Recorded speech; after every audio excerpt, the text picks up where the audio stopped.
This is what the English language QWERTY keyboard looks like. Very nice. But among the languages that use the Latin script, English actually uses a relatively small number of glyphs, and there are many letters and diacritics that don't appear, or don't appear often in English, that are used in other languages. Though the UK English keyboard layout usually does support the acute accent on vowels, Italian needs to use its accents much more often. Vietnamese needs, all this stuff. If you want to go really crazy and international with it, you can have something like the 2019 French standard. German needs its Eszett and its umlauted A, O, and U. Note that the Z and Y have switched place here, which makes sense because Y isn't even like a proper letter in German. Z is used far more commonly. This is a QWERTZ keyboard layout, by the way, which is used across the German-speaking world. Now keep this keyboard layout in mind and look at the Swedish keyboard. We see that the Y and Z have switched back, which makes sense because Y is a fairly common letter representing the U vowel in Swedish, and Z is only used for a couple of loan words and proper names. U umlaut also doesn't exist in Swedish, so we see it's replaced by the letter O. These are considered distinct letters of the Swedish alphabet, whilst in German they're kind of considered their own letters, but don't have an alphabet placement. In a German dictionary you'll typically see all the and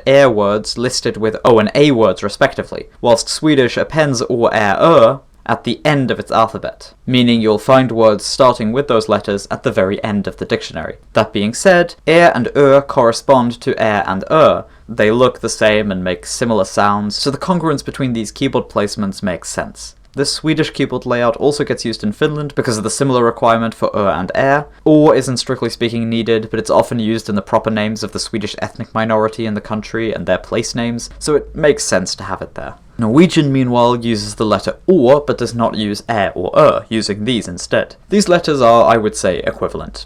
They correspond to very similar sounds, and historically both come from AE or OE respectively, so it makes sense that the Norwegian keyboard looks like this. Well done, Norway.